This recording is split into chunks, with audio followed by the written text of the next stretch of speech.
Assalamualaikum warahmatullahi wabarakatuh. Bismillahirrahmanirrahim. Alhamdulillahirrahmanirrahim. Astagfirullahaladzim.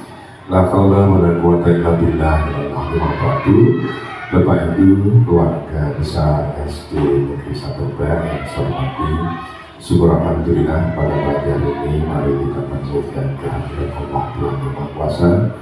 Atas segala limpah rahmat dan nikmatnya kita bisa bersama-sama berkolaborasi untuk mendukung teman-teman kita yang berproses di dalam mengikuti kegiatan program guru penggerak yang pada kesempatan ini melaksanakan diseminasi yang kebetulan pada sesi ini atau pada diseminasi pada pagi hari ini ada dua rekan kita nanti yang akan menyampaikan kepada rekan-rekan.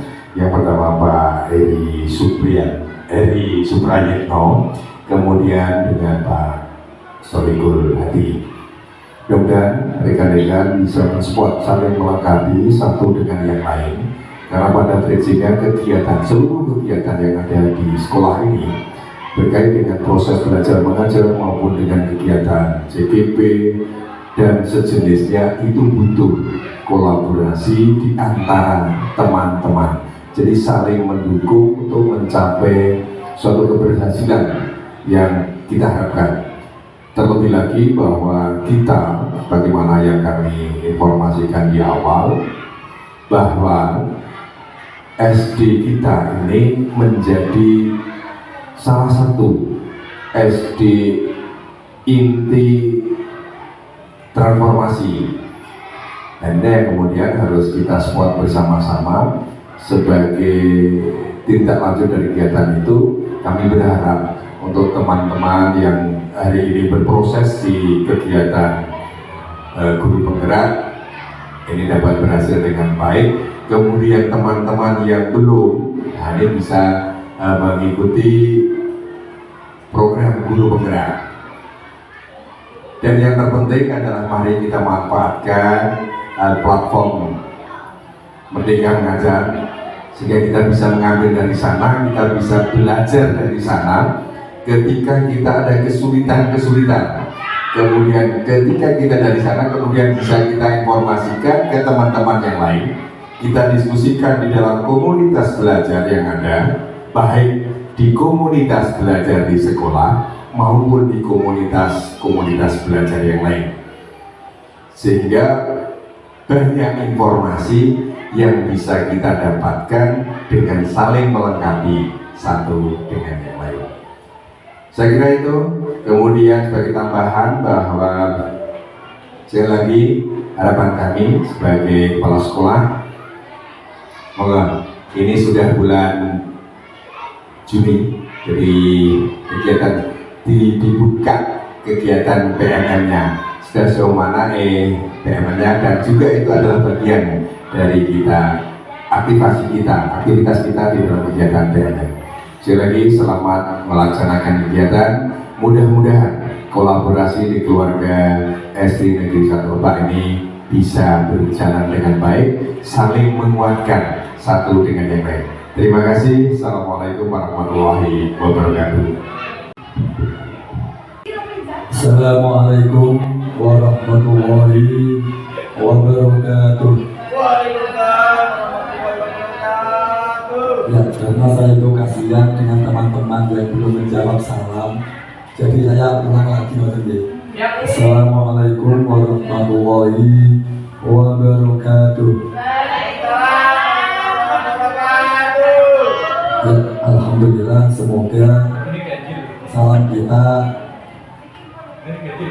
menjadi kenyataan semua. Tidak harus ada monosik ini mesti ganjil atau ganjil.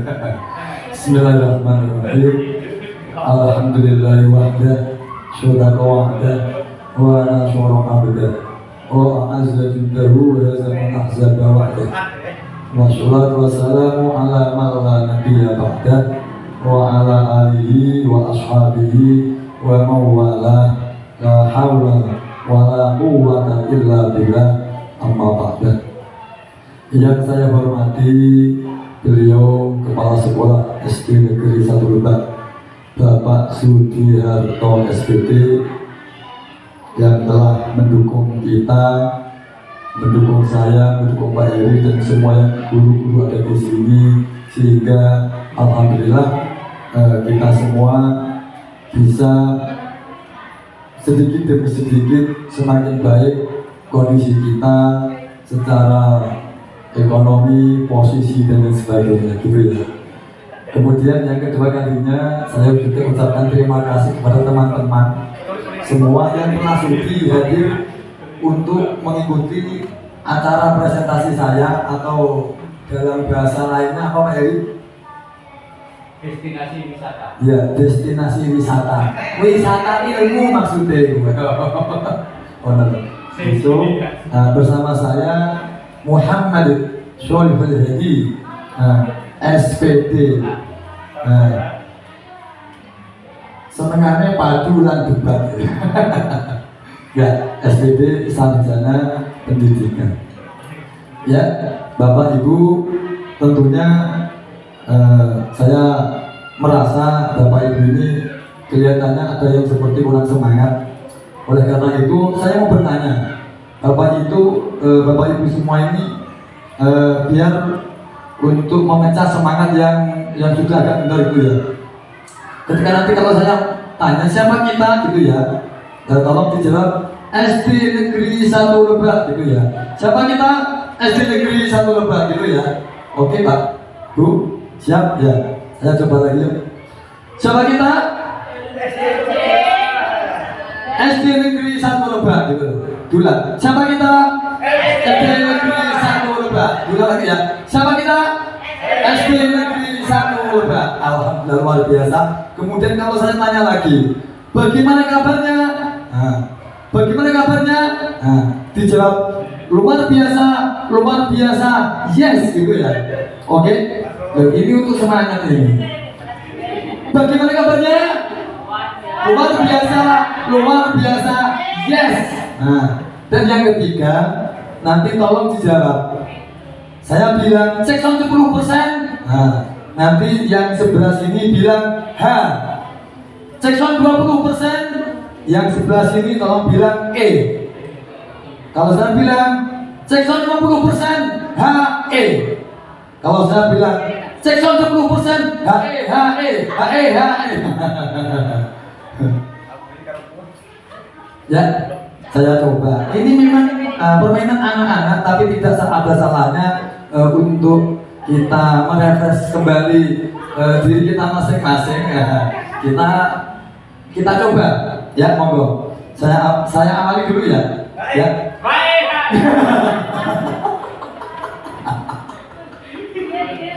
Ya, karena memang konsepnya kita itu harus bahagia. Ya. Cek 10%.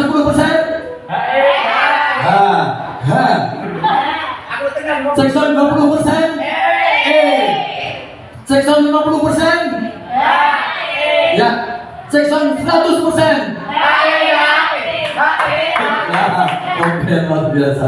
Ya Bapak Ibu, lanjutnya ini pada presentasi hari ini saya akan mempresentasikan modul 1-4. Jadi dalam CGP itu ada sekitar 3 modul atau 4. Nah, saya ini sedang sampai di modul 1 tahap yang keempat. Jadi modul 1 itu ada modul 11, 12, 13, dan yang terakhir 14. Setelah 14 ini nanti kita akan balik ke modul 2, begitu ya. Ini yaitu elaborasi pemahaman budaya positif. Elaborasi pemahaman budaya positif ini yang mengembangkan, pengembangnya adalah ini Bapak Ardi Nur Cahyani, SPD MS. Kemudian yang kedua yaitu Diah Samsiati Rajasa MSc. Dan yang ketiga yaitu Dr. Murti Ayu Wijayanti MPD. Ini kalau tidak salah di antara yang ada di sini ini sudah almarhum atau bahasa yang lain itu sudah meninggal. Nah, oleh karena itu saya mohon fadilah satu kali bacaan suratul Fatihah sekaligus untuk membuka acara pada hari ini, acara saya. Semoga bisa mendapatkan kemudahan, saya mendapatkan kemudahan, jenengan mendapatkan kemudahan, saya bisa mendapatkan banyak ilmu, jenengan bisa mendapatkan banyak ilmu, dan juga di antara pengembang modul 14 ini juga kita kirimkan ke beliau. Semoga beliau amalnya diterima dan seluruh dosa-dosanya dan kesalahannya diampuni. Al-Fatihah lillah wa li syafa'ati Rasulillah fi dunya wal akhirah wa li awwali hajatina wa hajarikum min hawaiji dunya wal akhirah bisirril Fatihah. Bismillahirrahmanirrahim. Alhamdulillahirrahmanirrahim. Ar-Rahmanirrahim. Maliki yaumiddin.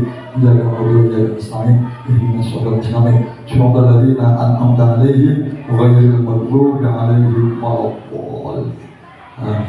Terima kasih. Bapak Ibu, selamat bergabung semua. Saya yakin Bapak Ibu bertahun-tahun telah mengajar dan mendampingi murid-murid, dan Bapak Ibu pasti menyadari bahwa belajar adalah kunci dari mengajar. Belajar juga adalah modal besar sebagai mengajar. Artinya tanpa belajar tidak mungkin kita bisa mengajar, gitu ya. Dan tanpa belajar kita juga tidak mungkin bisa mendapatkan banyak pengetahuan. Di sini mau apa Mas Rikul kok ngumpul aja aku neng gini, nah, gitu ya. Walaupun sudah tahu mungkin, tapi ini tetap saya tulis kembali. Ini untuk mengingatkan saya kita semua. Jadi di sini Bapak Ibu akan saya ajak untuk menjelajahi budaya yang ada di dunia pendidikan. Jadi di dunia pendidikan itu ada sebuah budaya, yang mana budaya itu perlu kita ketahui lah. Maka dari itu saya mengajak Bapak Ibu untuk menjelajahi budaya yang ada di dunia pendidikan, sehingga tujuannya nanti semoga dengan menjelajahi budaya itu kita bisa mengakar pada praktek di sekolah. Dan Bapak Ibu juga nanti bisa memahami, saya juga sendiri bisa memahami disiplin positif dalam budaya sekolah yang nantinya diharapkan semoga menjadi perubahan baru yang menggerakkan seluruh komponen sekolah, jadi seluruh warga sekolah nanti bisa tergerak dengan budaya positif, menjadi pembelajaran bersama dan menjadi tempat untuk berproses bersama, serta menjadi wadah untuk berdiskusi bagaimana untuk meningkatkan budaya positif semakin baik, begitu ya. Dan juga untuk menumbuhkan semangat antara yang satu dengan yang lain, semangatnya semakin meningkat sampai kegaduhan. Sampai balik. Nah, seperti itu. Nah, amin Allahumma. Amin Allahumma. Amin. Bapak Ibu, di sini ini ada gambaran beberapa gambar. Tentu sudah tahu ini adalah gambar kamera. Jadi jenengan-jenengan yang mungkin ingin menyimpan karena saking antusiasnya, silakan untuk merekam kembali, gitu, seperti itu. Kemudian ini ada mikrofon, saya silang. Nah, artinya apa? Selain saya tidak boleh bawa mikrofon. nanti saya, gitu loh. Nah, kemudian ada lainnya. Nah, ini ada juga tangan. Nah, ini kalau nanti Bapak Ibu sudah nggak kuat, silakan angkat tangan dada. Ya. Dan juga ya, Bapak Ibu saya persilakan untuk melihat waktu. Jadi nanti ini jam berapa? Tapi cukup melihat saja, tidak usah nanya ya. Dan lain sebagainya. Bapak Ibu ya, sebelumnya setelah kita gojek-gojek, kita tenangkan hati dan pikiran. Kita arahkan semua perhatian untuk fokus mendengarkan apa yang saya utarakan dengan memasukkan dalam hati rasa ingin tahu dan dimasukkan rasa syukur karena kita diberi kesehatan, waktu dan tempat dan sebagainya untuk bisa berkumpul sama dengan yang sehat walafiat, dan kita dengan rasa was asih tentunya Jangan sampai saya punya perasaan yang lain kepada jenengan atau jenengan juga mempunyai perasaan yang lain. Jenengan harus malas asik dengan saya juga malas asik dengan jenengan semua. Bapak Ibu, insya Allah nanti ke depannya ini acaranya adalah pembukaan seperti tadi yang sudah kita buka bersama dengan bacaan suratul Fatihah tadi. Kemudian yang kedua acaranya adalah penyampaian materi, dan yang ketiga nanti refleksi, dan yang terakhir nanti insya Allah akan kita tutup gitu. Bapak Ibu, ini adalah kompetensi lulusan modul 14. Jadi nanti saya atau siapapun yang ikut CGP, maka kompetensi lulusannya akan seperti ini. Harapannya seperti ini. Ini saya buat ringkas saja ya. Ini guru harus mengetahui, memahami pentingnya kebutuhan belajar dan lingkungan yang memfasilitasi seluruh individu di sekolah dan lain sebagainya. Kemudian ini lagi capaian umumnya modul 14 juga seperti ini. Nanti untuk jelasnya nanti bisa insya Allah saya share ke dan pribadi. Jadi nanti untuk untuk mempersingkat waktu dan jenengan bisa memiliki filenya seperti itu insya Allah. Jadi nanti bisa memahami capaian khususnya juga seperti ini. Ini capaian khususnya. Nah ini nanti juga bisa minta filenya ke saya untuk bahan bahan simpanan untuk melihat kalau ingin lihat itu ya. Ya Bapak Ibu, tentunya saat ini kita sudah memahami bahwa sebagai pendidik kita diibaratkan sebagai seorang petani yang memiliki peranan penting untuk menjadikan tanamannya tumbuh subur. Maka kita akan memastikan bahwa tanah tempat tumbuhnya tanaman adalah tanah yang cocok untuk ditanami. Maksudnya bagaimana? Maksudnya tanah itu kalau diibaratkan adalah tempat sekolahan, kemudian tanamannya itu adalah sebagai murid-muridnya.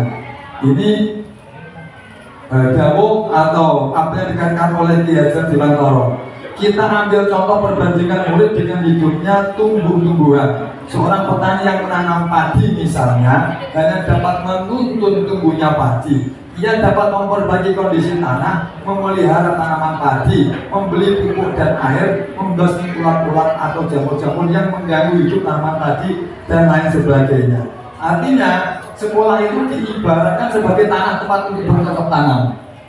Sehingga karena sekolah itu diibaratkan seperti tanah yang untuk bercocok tanam, maka guru harus mengusahakan sekolahnya itu adalah tanah yang subur.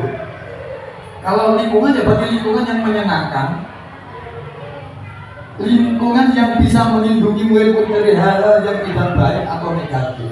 Sehingga dengan demikian karena tempat yang baik, tanah yang subur kalau ibaratnya tanah, maka akhirnya akan membentuk karakter murid yang baik seperti itu. Ini contohnya, murid yang tadinya malas menjadi semakin semangat. Murid yang tadinya kurang disiplin atau kurang paham atau kurang kurang banyak hal yang positif, dia menjadi semakin positif. Nah, itu berarti menunjukkan bahwa tanahnya atau sekolahannya, ini adalah sekolahan yang baik. Bapak Ibu, dalam modul 4 ini nanti pelajarannya ini. Yang pertama perubahan paradigma belajar, yang kedua disiplin positif dan nilai-nilai keberhasilan universal. Yang ketiga nanti kita akan mempelajari teori motivasi, hubungan dan penghargaan dan institusi. Yang keempat kebutuhan dasar manusia dan dunia berkualitas. Kemudian yang kelima adalah keyakinan kelas. Yang keenam adalah 5 posisi kontrol. Dan yang terakhir nanti segitiga restitusi. Bapak Ibu, yang pertama perubahan paradigma belajar. Di sini saya membuat contoh ada ada 2 orang yang menggenggam. Artinya apa? 2 orang yang satu menggenggam, yang satu juga menggenggam. Kemudian mereka berdua itu sama-sama menggenggam hal yang penting, yang menurut mereka adalah hal yang penting. Nah, di sini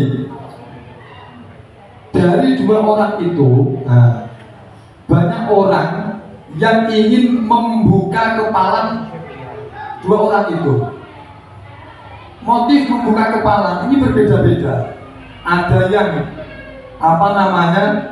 ingin membuka dengan cara membujuk. Jadi membujuk, ada bukan di situ, bukan bukan, membujuk dia merayu.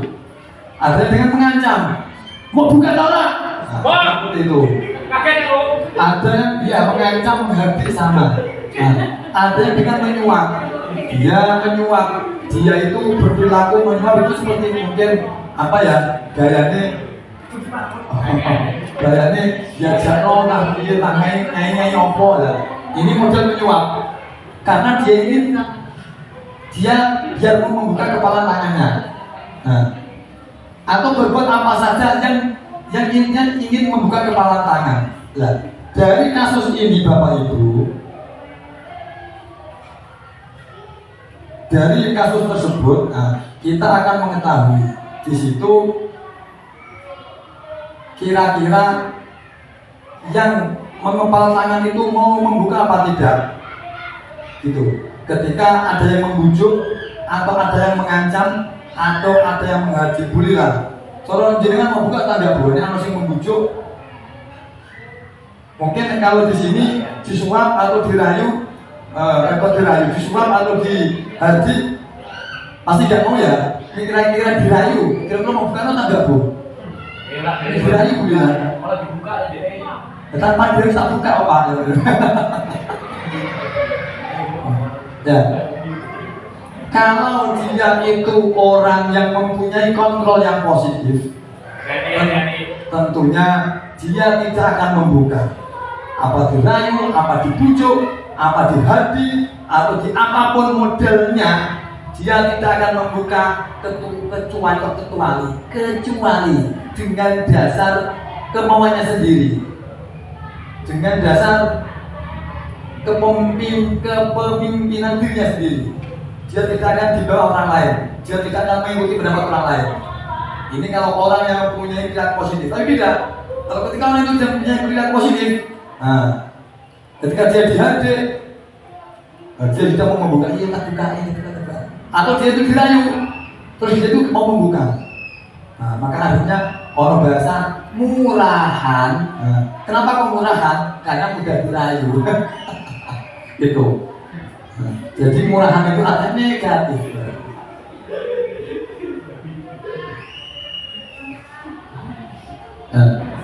Bapak Ibu, ini berubah paradigma teori kontrol, atau kata lainnya teori pilihan, atau kata lainnya bisa dinamakan ilusi kontrol. Yang satu ini ilusi guru mengontrol murid. Yang kedua ilusi bahwa kritik dan membuat merasa bersalah dapat menguatkan karakter. Ilusi bahwa semua penguatan positif, efektif dan bermanfaat. 4. Ilusi bahwa orang dewasa memiliki hak untuk memaksa. Itu ilusi kontrol. Ini padahal tidak begitu. Ini kita mencoba mengubah orang agar berpandangan sama dengan kita. Ini namanya stimulus respon. Kalau teori kontrol atau teori pilihan, kita berusaha memahami pandangan orang lain tentang dunia. Jadi beda ya, ini sama ini, beda. Perilaku buruk dilihat sebagai suatu kesalahan. Tetapi kalau teori kontrol, semua perilaku memiliki tujuan. Jadi tidak dijustifikasi salah, tidak. Tapi dia cari, tujuannya apa ya kok iso ngono. Jadi dia menyalahkan dulu, tapi dia itu mencari motif perilaku itu apa yang dituju gitu. Dia ngoyok makanan, tulisannya ngelian. Jadi tidak langsungnya, salah. Makanan mau oyok. Ini kan namanya kan menyalahkan langsung. Tapi tidak. Kalau dia itu mempunyai teori kontrol atau mempunyai teori pilihan, akan berlaku positif. Dicari dulu apa motifnya, kok sampai dia itu mengoyok atau apa ya, meminta paksa makanan orang lain. Ternyata motifnya kelaparan. Akhirnya tidak menyalahkan, tapi nanti dari jalan keluarnya atau dari solusi seperti itu.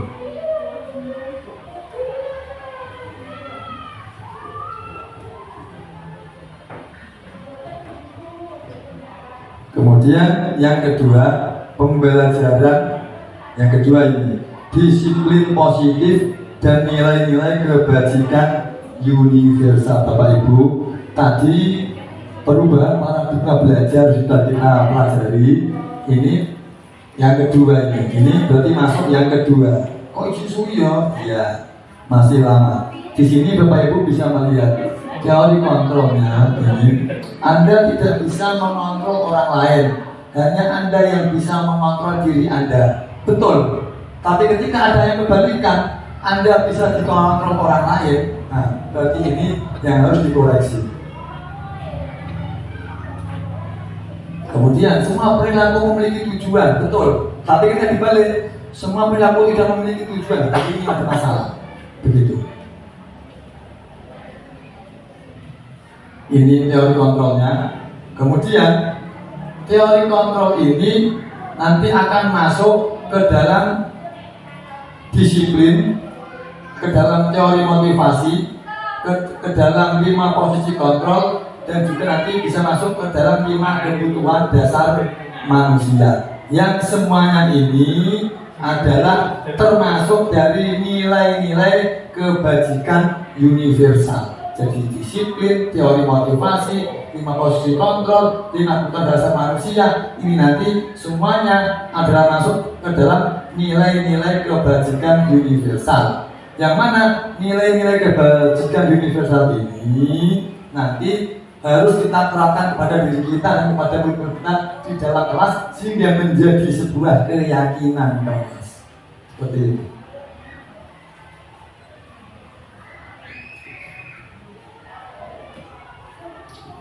Apakah makna disiplin? Nah, boleh ngomong disiplin artinya apa tak?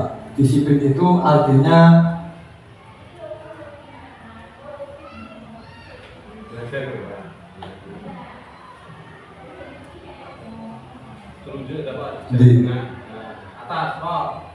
jadi disiplin itu artinya ini kalau berasal dari bahasa apa namanya bahasa Latin.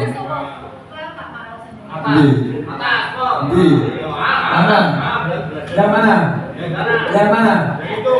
Ini kalau kata gini kan, nanti jenengan itu kurang perhatian, maka saya jenengan. Dari atas saja ya, biasa campur-campur dibalik-balik. Berasal dari bahasa Latin. Jadi disiplin itu berasal dari bahasa Latin. Latin pun negara di negara Eropa. Kamu udah pernah ke sana belum? Terus lihat di YouTube. Artinya apa?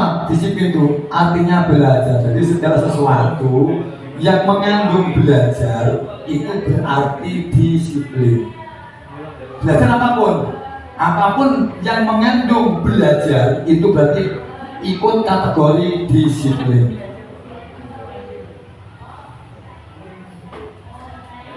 Disiplin diri membuat orang menggali potensinya menuju sebuah tujuan apa yang dia hargai. Jadi disiplin itu menggali potensi diri sendiri untuk mencapai tujuan yang kita tuju.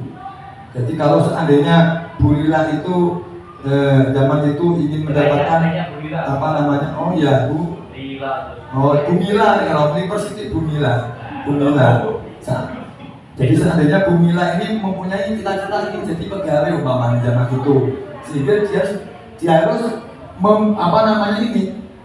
dia menggali potensinya. Nek ono potensi kuno iki tak gali, kudune dadi guru wae, aku iso dadi guru. Jadi berusaha piye caranya dadi guru. Kemudian piye caranya mendapatkan ilmu guru. Nah, itu namanya berarti Bu Lila ini sudah melakukan disiplin. Artinya belajar. Tetapi dalam budaya kita ini ada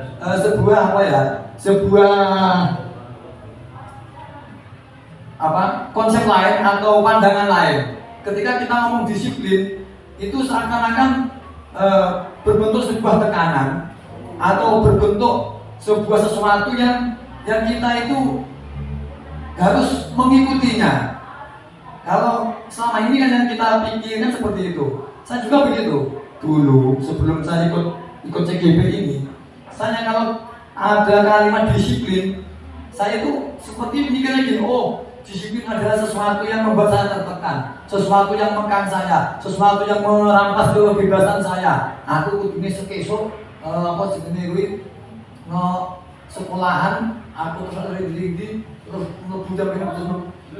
saya mikirnya itu seperti sesuatu yang merampas kebahagiaan saya, yang mengekang kebebasan saya, sesuatu yang membuat saya itu terikat seperti itu. Ini tapi Pak Ali, dengan kerja di Pak Ali, kerjaan disiplin seperti itu apa tidak sama ini? Tetapi ternyata setelah saya masuk ke JGP, saya itu langsung sadar kalau awak ini rusuh, kalau itu biar langsung berol hilang terus oh ternyata disiplin itu tidak seperti itu. Disiplin itu bukan sesuatu yang mengikat. Disiplin itu bukan sesuatu yang membuat kita tertekan.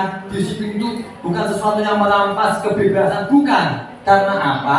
Karena disiplin adalah ini menggali potensi diri sendiri untuk menuju atau mencapai tujuan kita pribadi-pribadi.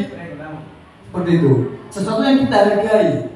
Kalau kita merasa sebagai guru itu ada sesuatu yang berharga, maka kita harus belajar menggali potensi kita menjadi guru yang terbaik. Seperti itu. Ini sehingga kita tidak akan berpandangan seperti saya sebelumnya, tapi seperti sekarang ini. Seperti itu. Nilai-nilai kebajikan universal adalah sifat-sifat positif manusia yang merupakan tujuan mulia yang ingin dicapai setiap individu. Jadi nilai-nilai universal ini bisa bersifat lintas agama, lintas suku bangsa, lintas bahasa maupun lintas latar belakang apapun, semua ini yang penting ini tujuannya itu mulia. Seperti ini.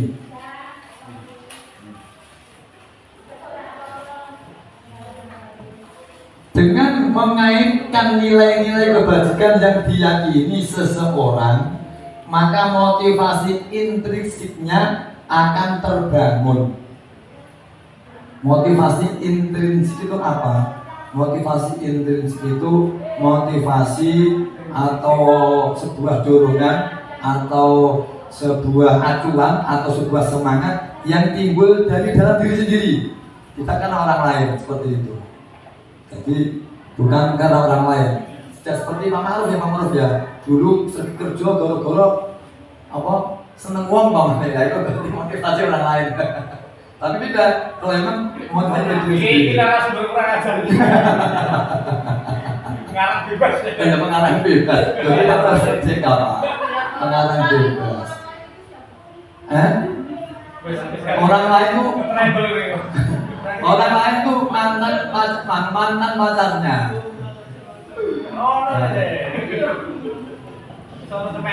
Sehingga kalau motivasi itu timbulnya dari dalam diri atau dinamakan motivasi intrinsik, maka nanti akan menggerakkan motivasi dari dalam untuk dapat mencapai tujuan mulia yang diinginkan. Jadi tidak ada merasa paksaan, tidak ada. Jadi memang dari dalam diri seperti itu.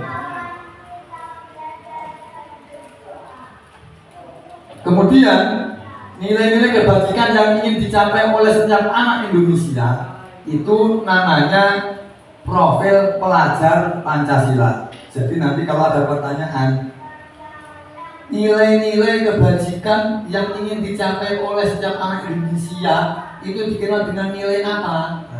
Jawabannya berarti profil pelajar Pancasila.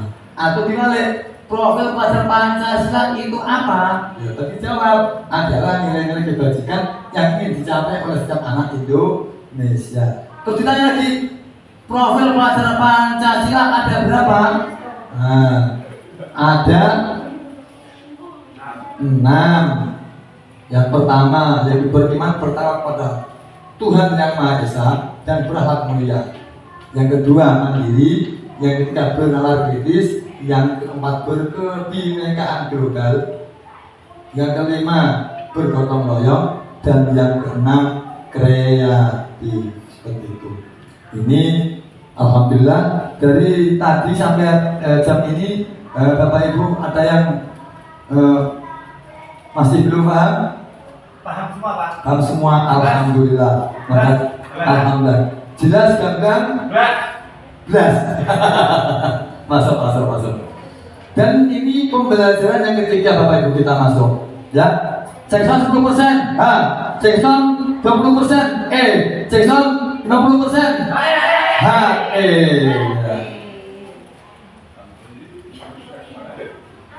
Berarti baru sampai sini ya. Jackson 100%. Nah, teori motivasi perilaku manusia, Bapak Ibu. Setiap manusia itu mempunyai perilaku, betul apa betul Bu? Bu Nisti? Setiap manusia mempunyai perilaku, betul apa enggak Bu? Dan setiap perilaku manusia pasti ada tujuannya, betul apa enggak Bu? Betul. Nah, tujuan dari perilaku manusia itu bisa dikategorikan menjadi 3 bagian. Yang pertama, ada yang berperilaku karena untuk menghindari ketidaknyamanan atau menghindari hukuman. Jadi ada anak yang setiap pagi datang ke sekolah, tidak telat sekolah, tapi motivasinya karena dia itu menghindari ketidaknyamanan, takut ditanya Pak Guru, atau takut nanti di sidang ke kepala sekolah, atau takut mendapat hukuman. Kemudian yang kedua, ada orang yang berperilaku itu karena dia itu untuk ambisi mendapatkan imbalan dari orang lain atau dari institusi. Aku ikut duit orang yang siji kalau tadi cara kuret.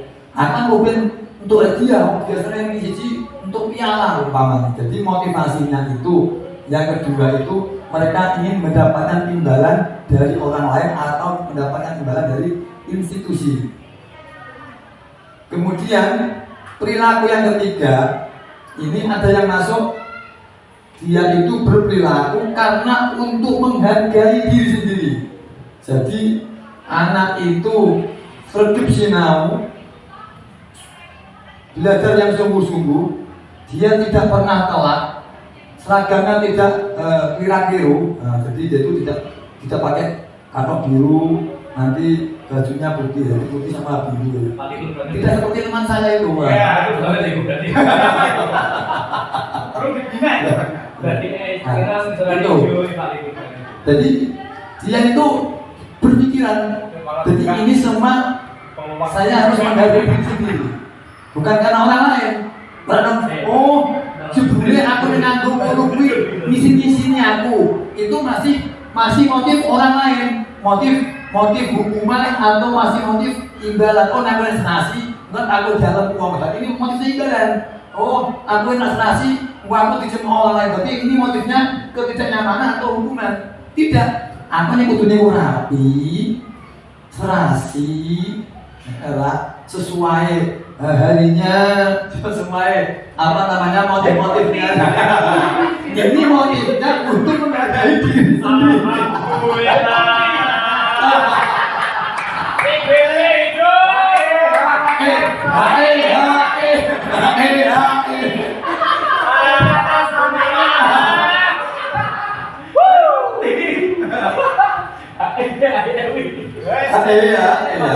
Jackson 100%.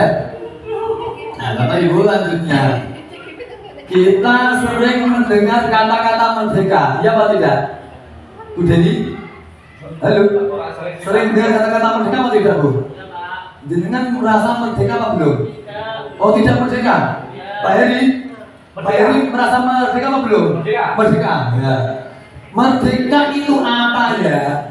Kalau misalnya ngomong merdeka itu artinya menurut. Kalau bebas itu wong edan itu bebas. Wong edan bebas dulu. Merdeka dengan bebas itu lain ya Bapak Ibu. Bebas. Merdeka itu artinya tidak hanya terlepas dari perintah. Artinya apa? Dia itu tidak hanya bebas dari dari instruksi orang lain, tetapi juga cakap untuk memerintah diri sendiri. Jadi kedua unsur ini harus sinkron. Kalau dia hanya bebas atau terlepas dari perintah, tetapi diri sendirinya tidak bisa memerintah ke dalam dirinya, ini namanya belum bebas. Kok belum bebas? Belum merdeka.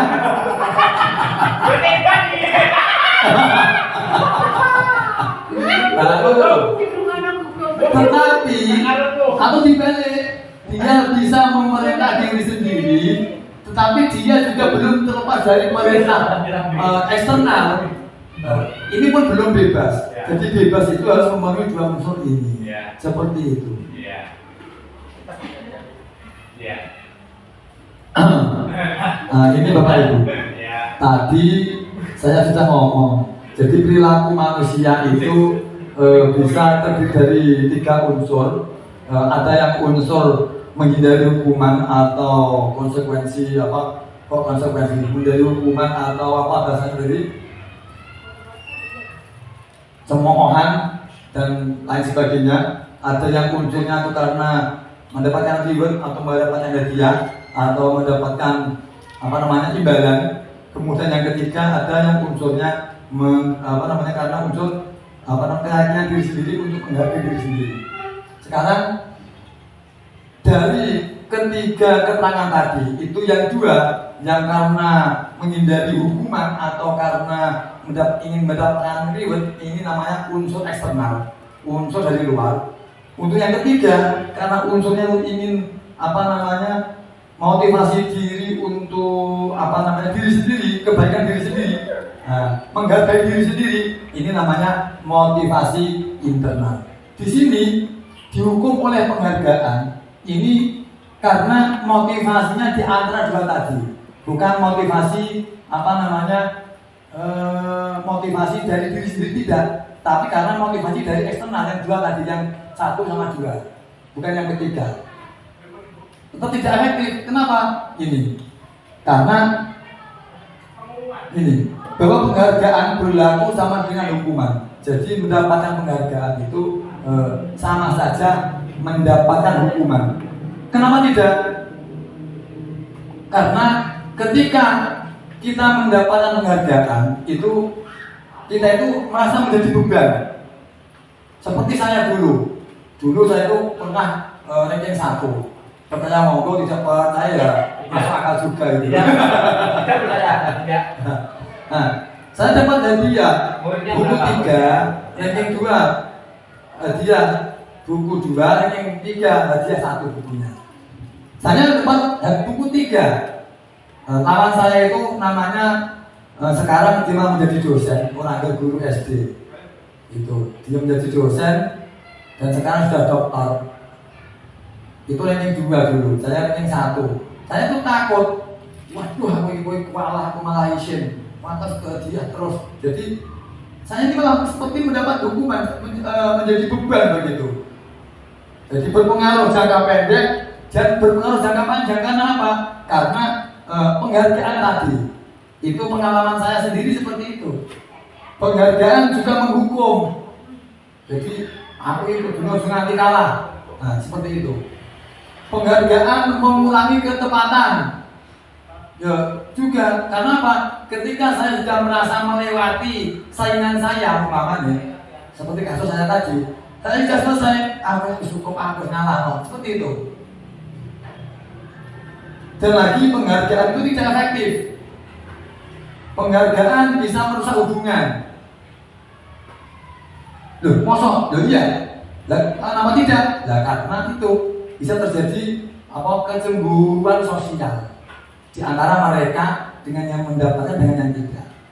Kemudian penghargaan menurunkan kualitas tadi. Seandainya itu motivasinya dari dalam diri sendiri untuk menghargai diri sendiri, pasti dia mungkin bisa menguasai 2 pelajaran atau 3 pelajaran umpamanya. Berhubung dia itu karena merasa saingannya lagi setengah untuk cukup, akhirnya mematikan kreativitas. Nah, seperti itu. Dan yang terakhir, penghargaan itu bisa mengurangi motivasi intrinsik, bahkan bisa menghilangkan motivasi intrinsik atau motivasi yang timbul dari dalam diri sendiri. Bentuk program kebaikan atau apresiasi. Apresiasi itu namanya program kebaikan. Program kebaikan itu bahasa lainnya adalah apresiasi. Seperti itu, ingat ya. Kalau ada yang tanya, kita apresiasi Pak Solimul. Apresiasi apa? Oh, bentuk program kebaikan. Bapak Ibu, ketika ada murid-murid atau siswa kita yang melakukan nilai-nilai positif, maka seyogyanya kita itu memberikan apresiasi. Dalam kata lain, kita memberikan pengakuan kepada mereka.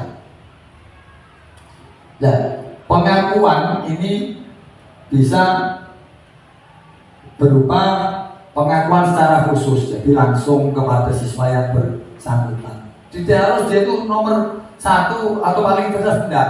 Mungkin ada yang pandai dalam kebersihan, mungkin ada yang disiplin di dalam menaruh sesuatu. Nah, itu semuanya perilaku positif. Nanti kita beri pengakuan secara khusus. Kita khusus ke anaknya itu. Seperti yang ranking 1 paling pintar, mungkin seperti itu. Ini pengakuan, bukan hadiah ya, lain ya. Pengakuan dengan penghargaan itu beda. Jadi ini harus diingat. Jangan sampai salah. Oh, pas Mikul merangkai pengakuan saya di sini, tetapi kepahamannya aku memberi hadiah atau memberi penghargaan. Tapi lain nanti. Kemudian yang kedua, beri pengakuan secara pribadi. Yang ketiga bisa jadi dengan memberi pengakuan kepada semuanya secara bergantian untuk keseluruhan. Seperti itu pengakuan. Kemudian ada lagi yang pengakuan secara konsisten, jadi terus menerus. Yang kelima, fokus pada proses. Dan memang diakui Bapak Ibu, pengakuan itu memang perlu. Kita sendiri ketika melakukan segala sesuatu, ketika ada orang yang mengakui, itu beda rasanya dalam perasaan kita. Padahal aslinya podo wae. Saya sendiri waktu main dunia padahal saya itu mainnya salah. Saya tahu, oh tadi saya salah akord itu kuncinya salah lagunya. Tapi dari bawah panggung, teman-teman dada-dada gini terus sambil jempol, itu membanggakan perasaan saya. Saya tuh walaupun tahu kalau saya itu salah, tapi saya itu gimana ya, lain gitu daripada saya itu nggak ada yang memberi pengakuan begitu loh. Seperti itu contoh kecilnya. Jadi pengakuan itu perlu. Kita perlu mengakui orang lain dan orang lain pun perlu memberi balik pengakuan pada kita seperti itu. Itu yang namanya saling menghargai. Contoh pengakuan kepada siswa seperti ini. Umpamanya siswanya namanya Misti gitu ya. Misti, kemarin saya perhatikan rasa empatimu besar sekali dengan Kak Heri pada saat menolong murid baru di kelas kita ya. Ini contohnya ini. Jadi ada murid baru yang bernama Heri. Yang di sini Misti nilai kebajikannya itu rasa hatinya besar sekali. Bukan Pak Heri di sini, bukan. Saya juga mencontoh orang lain sekolah sama sekolah lain. Saksan 100%. Ini. Kemudian contohnya lagi ini. Ini pembukanya. Terima kasih. Nilai kebajikannya di sini. Ini yang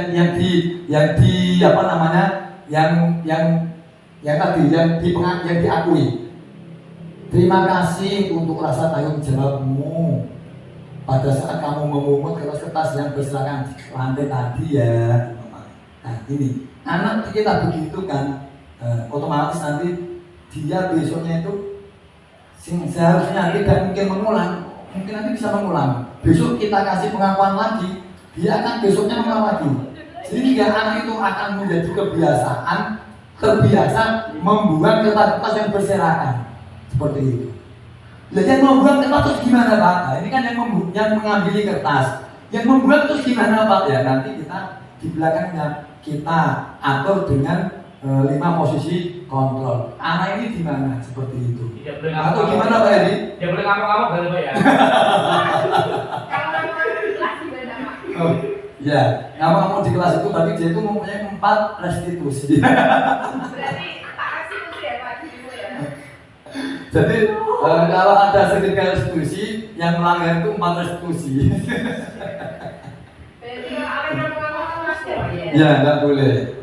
Yeay. Ngamuk-ngamuk di kelas itu berarti masih posisi di penghukum, bukan posisi manajer. Sebab nanti ketika kita mempelajari 5 posisi kontrol, itu ada penghukum, ada pembuat rasa bersalah, ada teman, ada pengawas atau pemantau, ya bukan pemantil ya, pemantau, bukan pemantau ya, pemantau. Dan yang terakhir itu manajer. Nanti keterangannya. Sekarang Bapak Ibu saya tes. Walaupun tadi sudah, ya. Kalau kita melihat teman kita ada yang ngomong-ngomong di kelas, kita harus bagaimana? Ya, sebaiknya jenengan keluarkan uang 1.000 rupiah, keluar dari kelas sekolahan, masuk ke warung sebelah sana, belilah apa? Salam kelas Bu, salam kelas sulasi ya, terus tempelkan ke telinga.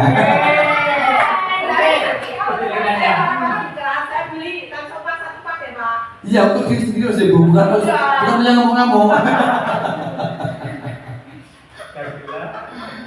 Bapak Ibu, ya itu intermezzo. Nanti yang nonton videonya ini bukan sungguhan ya Pak Bu, bukan ini tadi. Yang tadi ini guyon-guyon untuk menghilangkan kepenatan. Sekson 10%, ha. Sekson 20%, 20%, Sekson 50%, hei. Ya, Bunjung 100% Bu, hei. Ini saya pikir sama Ibu, boleh dicek 10% apa? Bapak Ibu, ini ada guru yang bertindak. Dan nanti saya akan mencoba menanyakan dari keterangan saya tadi yang sudah berlalu itu memang benar-benar paham apa belum jenengan-jenengan. Oh maaf, ini saya memang harus ngetes karena perintah ini saya itu harus menerangkan dan nanti suruh mengetes. Seperti itu. Ya, mencatat jadi ini ada guru menindak murid, murid disuruh mencatat 100 kali nongol bukunya. Kalimatnya ini, saya tidak akan terlambat lagi, saya tidak akan terlambat lagi, saya tidak akan terlambat lagi, saya tidak akan terlambat lagi. Pernahkah ada yang gambar seperti ini Bu Nisti? Pernah Bu? Dan pemerintah murid seperti ini menulis 100 kali, saya tidak akan memerintah lagi, saya tidak akan memerintah lagi, saya tidak akan terlambat lagi. Kalau saya pernah. Ada yang pernah Bapak Ibu? Tidak ada, alhamdulillah. Kalau tidak ada berarti Bapak Ibu guru sudah bertindak sesuatu yang baik. Tak tanya, tindakan yang seperti ini hukuman apa konsekuensi Bapak Ibu? Apa? Hukuman apa konsekuensi? Hukuman. Hukuman itu tadi yang seperti saya terangkan, hukuman itu baik apa belum apa tidak? Hukuman itu mendidik apa tidak? Kurang mendidik. Kemudian lari mengelilingi lapangan basket 2 kali karena dari saya terlambat, kemudian kita kasih sanksi, dia tuh harus lari mengelilingi lapangan basket 2 kali karena terlambat dari sekolah lain. Ini kira-kira perintah seperti ini, tindakan guru yang seperti ini masuk kategori hukuman apa konsekuensi? Termasuk apa? Bu ya? Hukuman. Termasuk hukuman, betul. Murid pinter, murid diminta untuk push up 15 kali karena tidak menggunakan masker ke sekolah. Jadi zaman corona semuanya disuruh pakai masker, kemudian dia itu tidak pakai masker, disuruh push up. Seperti ini, tindakan yang seperti ini menghukum tindakannya apa tindakannya ini termasuk konsekuensi, termasuk menghukum. Kemudian menggantikan kertas tugas teman yang telah dicoret-coret. Kalau ada murid yang mencoret-coret kertas tugas temannya, kemudian guru mengambil tindakan disuruh ganti kertas tugasnya temannya yang dicoret tadi. Tindakan seperti ini termasuk menghukum apa konsekuensi? Termasuk konsekuensi, bukan menghukum. Kemudian membersihkan tumpahan air di meja tulis karena tersenggol pada saat belajar. Jadi anak-anak masuk itu dapat air minum ya. Kemudian dia itu menumpahkan air karena kesenggol yang lain. Dia harus membersihkan. Disuruh membersihkan Pak Guru. Seperti ini konsekuensi apa hukuman? Konsekuensi bukan hukuman. Kemudian murid disuruh untuk tidak mengenakan sepatu seharian di sekolah.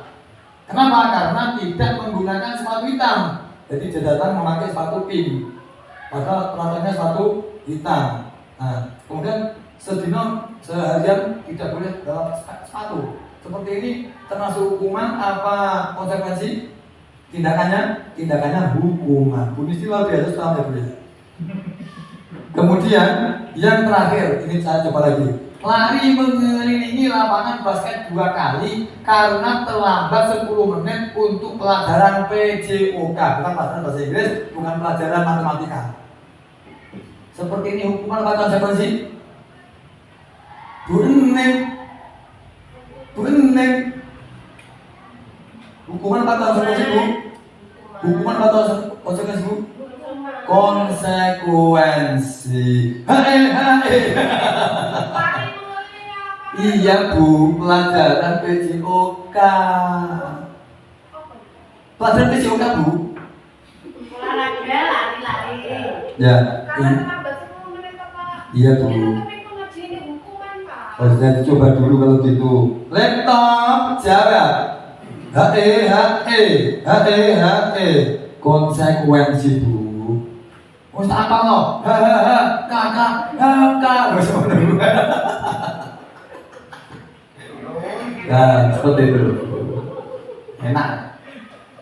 Aku tak kira-kira Bu model itu. HK, betul ya, HK lah HE. Iya, ini kakak. Konsepnya seperti itu Pak Ali. Ini ya efek kalau section itu memang harus urut. Jadi 10%, 20, 50 baru 100. Nanti kalau sectionnya itu langsung nebrak 100%, nanti ada yang kelihatan. Perbedaan hukuman dan konsekuensi. Nah, perbedaannya seperti ini. Kalau hukuman itu sesuatu yang menyakitkan harus terjadi. Maksudnya piye? Jadi begini, seperti tadi ini contohnya. Saya balik ya. Anak, nah, karena tadi terlambat,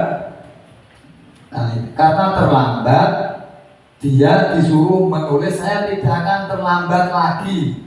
Seperti ini. Nah, hal seperti ini itu sesuatu yang menyakitkan. Dia merasa tertekan, dia itu sakit hati, tidak senang, menjalankannya tidak dengan sukarela. Dia itu seperti memberontak tapi tidak berani, seperti menyimpan rasa dendam. Seperti itu, punya seperti itu. Tetapi kalau konsekuensi, dia menyadari dengan sendirinya sesuatu saja. Oh iya, aku nek umpamane kuwi terlambat, nah seandainya ya, di situ sudah ada konsekuensinya, bukan hukuman. Oh, aku kudune ngene ya. Berarti dia itu akan melakukan pekerjaan itu dengan kesadaran, bukan karena tekanan seperti itu. Ini perbedaan hukuman dan konsekuensi. Contohnya lagi, kalau hukuman ini anak akan belajar untuk menyembunyikan kesalahan. Jadi kalau hukuman itu nanti anak akan menyembunyikan kesalahan. Tapi beda kalau konsekuensi, anak belajar untuk mematuhi peraturan. Jadi seperti apa namanya, kadang saya terapkan kepada anak-anak.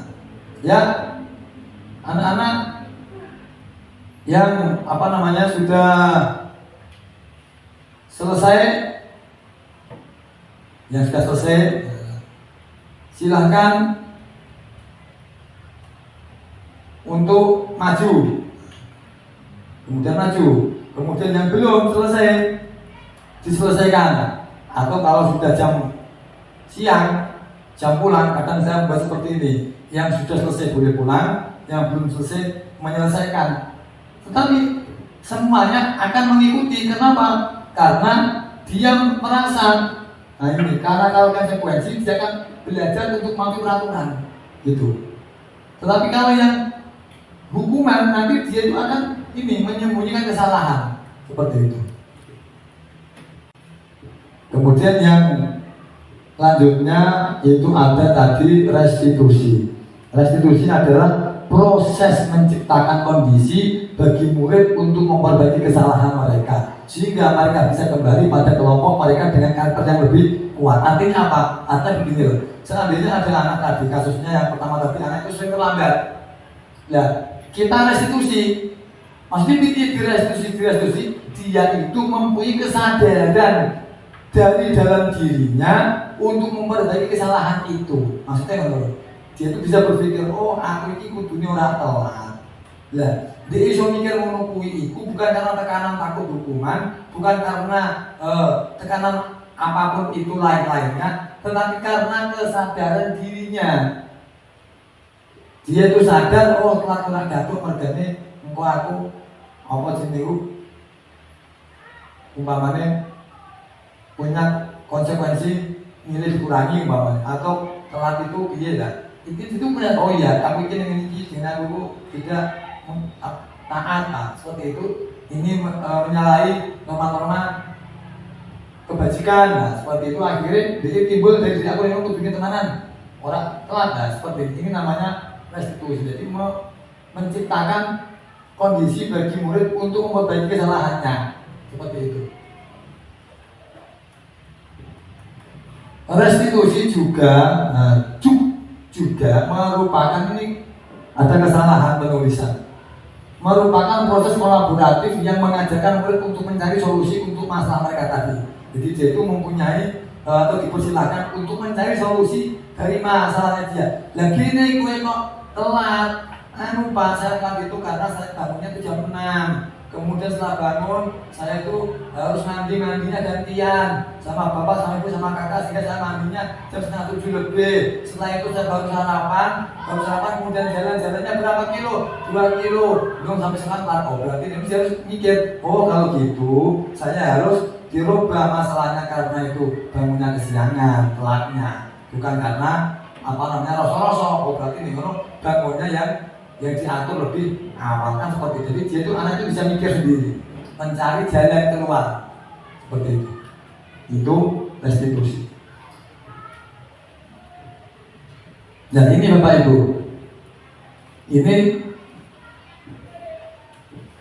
kalau hukuman seperti yang saya terangkan, sesuatu yang menyakitkan harus terjadi. Aku memberi nulis 100 kalimat, saya tidak akan terlambat sekolah lagi, saya tidak akan merawat. Nah, ini kalau hukuman. Tetapi kalau konsekuensi, dia menyadari memang sesuatu itu harus terjadi karena saya akan ini.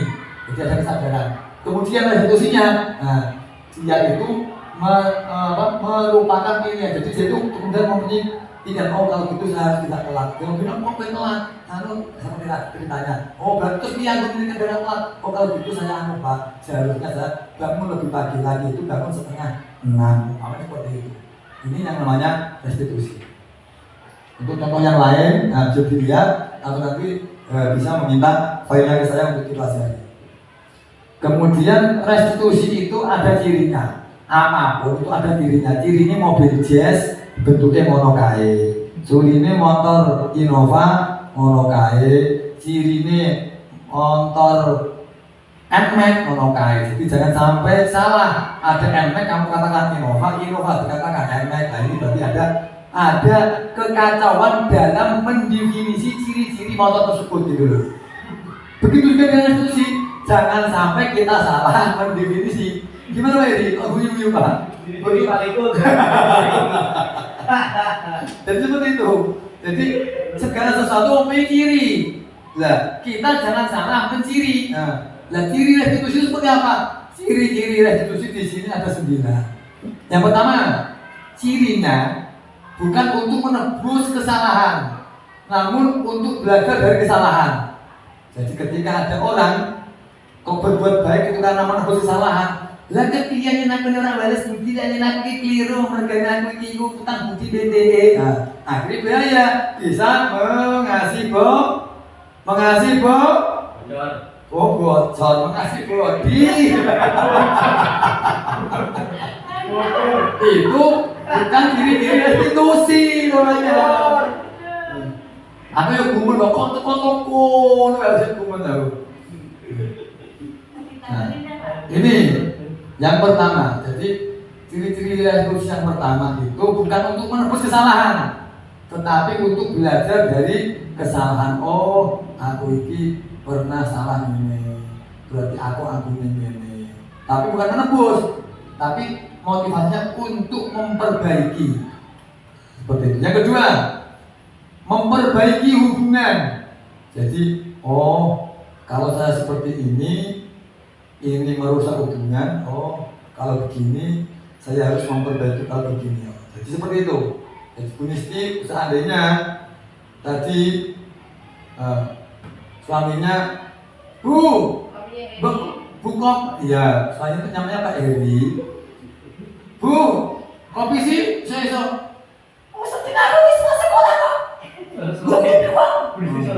Nah, ya kemarin saya tuh ngintip Pak, karena soalnya seperti itu. Nah, kan akhirnya Bu Nisti merestitusi diri sendiri.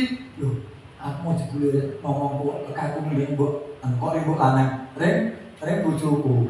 Nah, akhirnya dia ngono, apa ini tak lihat Andri nih nanti, Mas, ini nembe nopo?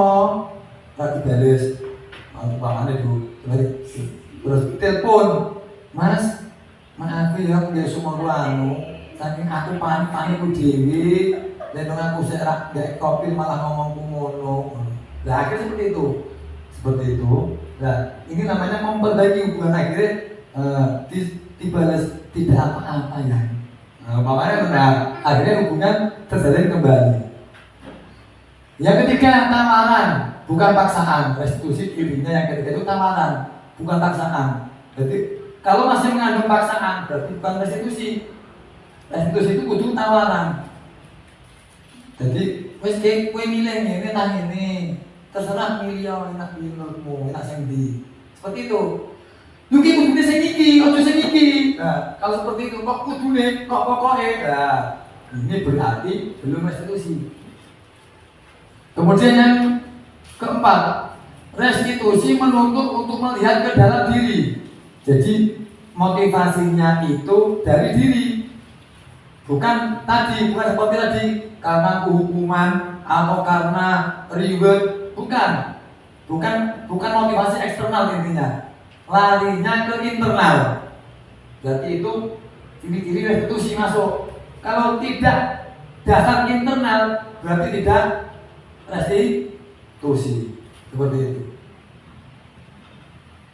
Yang kelima, restitusi mencari kebutuhan dasar yang mendasari tindakan seperti tadi. Jadi ketika ada tindakan apa, kemudian solusinya apa, ketika ketemu solusinya, ya ini tuh dicari kebutuhan dasarnya. Oh, kebutuhan dasarnya itu karena untuk bertahan hidup umpamanya. Jadi nanti dicari itu. Nanti di belakang ada keterangannya lagi insya Allah.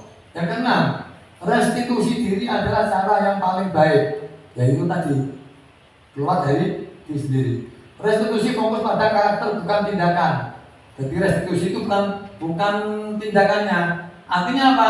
Artinya begini loh. Ini tuh antara zahir dan batin. Zahir batin. Cuma sedohire ketok ape, tapi batinnya memberontak atau batinnya tidak menyetujui, itu belum restitusi. Yang dimaksud di sini itu jadi batinnya secara kejiwaannya itu menerima itu dan mau melakukan itu, seperti itu. Ini restitusi.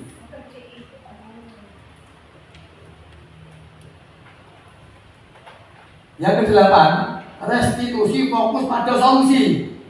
Jadi ketika ada sebuah kasus, kemudian kita itu yang kita beberkan adalah kelemahan, kesalahan, berarti ini bukan restitusi. Tetapi kalau ada satu kasus, Kemudian kita ingin mencari solusi, bukan solasi ya. Solusi. Nah, berarti ini namanya restitusi. Restitusi mengembalikan murid yang berbuat salah pada kelompoknya. Ini yang terakhir. Yang keempat, kebutuhan dasar manusia dan dunia berkualitas.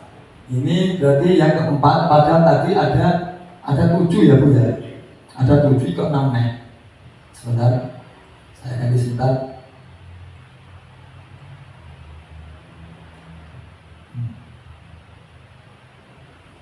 Yang ke-7.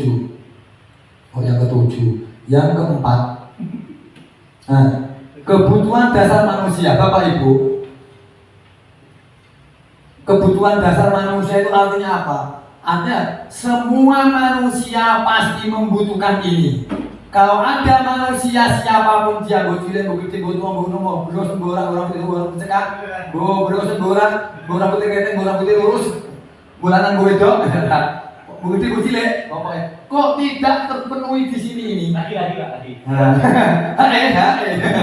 Nah, maka kehidupannya belum sempurna.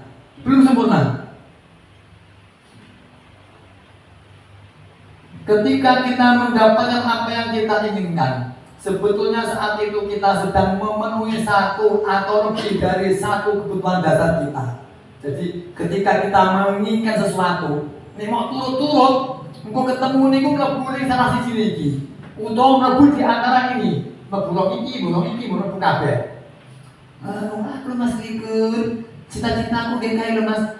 Ora kayak, aku iki pikir pengen duwe motor NMAX. Dilarikan kemana ini? Kebutuhan untuk bertahan hidup, apa kebutuhan kasih sayang dan rasa diterima, apa kebutuhan penguasaan, apa kebutuhan kebebasan. Oh, dibeli kebutuhan apa Bu? Kebutuhan kesenangan. Jadi saya ngumpak iso anggap ini sitik dan di kok lagi yang regane rumah numpak enak. Seperti itu. Aku ini kudu jadi kepala sekolah. Lihat nombor kepala sekolah. Turut. Oh, sebulan masuknya penguasaan dan duit power. Ono nih. Sebulan diekui rumah sholat bebas, ngomong berontak adane. Aja piye metu orang-orang ngono ringdi orang-orang ngono sekolah kan jeruk kudune diterake mau mulai kudune disiko kan nggawa motor umpamane Kuning malah ini. aku iki nyindir sapa ya kita sindir ya sing tak sindir sapa Soko. aku malah kayak gumun tuh sebune dhek kuwi kepengin kebebasan lah ya kira-kira betul apa tidak? Tahu gini gue. Iya, ternyata itu.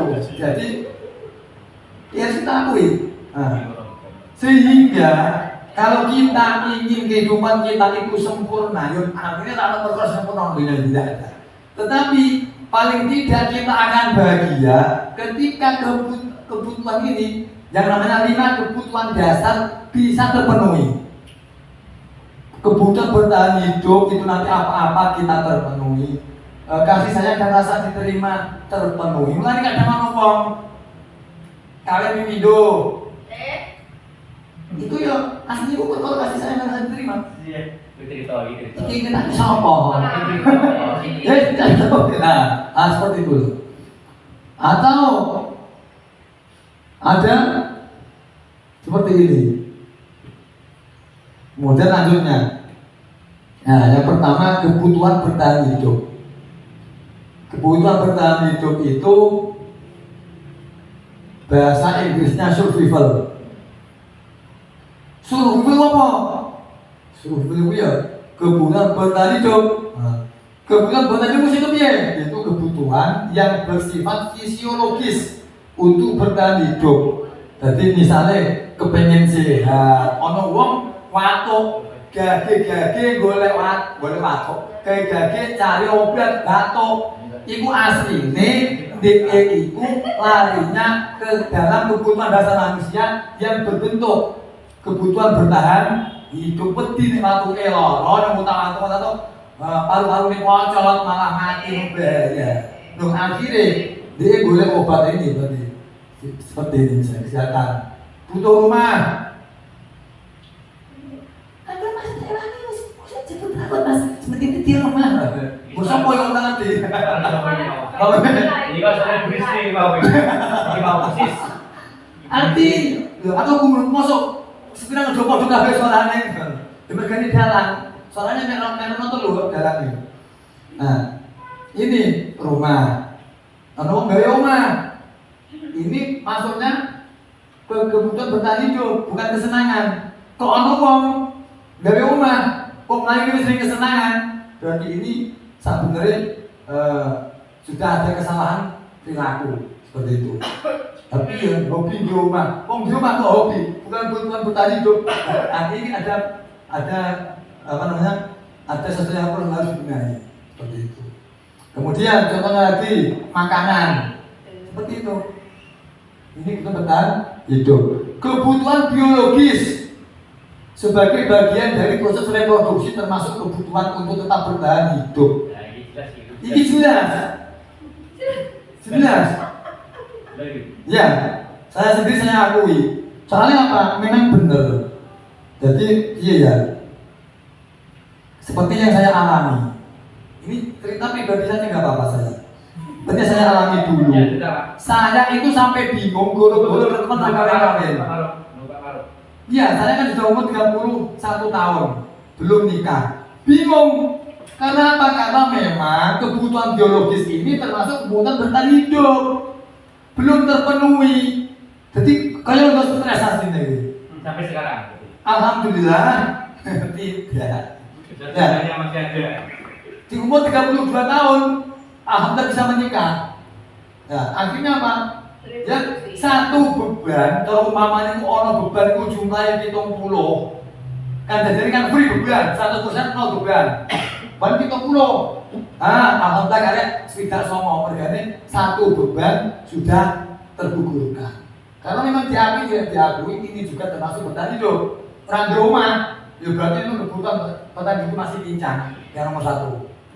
Umpamanya seperti ini, orang sehat, ya berarti ya kebutuhan bertahan hidupnya ini juga urung komplit berarti. Seperti itu. Ini dari 5 dasar kebutuhan manusia yang pertama. Yang kedua, apa itu? kasih sayang dan rasa diterima. Ya, ini Siapa Pak Ibu? mau kalau saya cerita ini, saya khawatirnya nanti malah saya melenceng dari topik. Karena apa? Karena ini masih lama, ini juga ceritanya panjang ini Pak. Gak apa-apa. Lebih menarik dari itu. Jadi Pak Ali, kira-kira enak yang ini apa topiknya sini Pak Ali? Enak mau ya? yang sini Pak Ali. Ya, ini. Yang kedua, kebutuhan ini kebutuhan kasih sayang dan rasa diterima atau kebutuhan untuk diterima. Ini jujur saya cerita ya, tapi bukannya saya juga. Di kampung saya itu ada seseorang, hari ini orangnya masih hidup, tetapi mesake Pak. Karena apa? Karena dia itu boleh dikata kayak stres bening. Orangnya stres. Kuning stres. Enggak, ini saya cerita orang daerah saya. Setelah saya teliti, waktu itu saya belum mengetahui ilmu ini. Belum cek GP saya.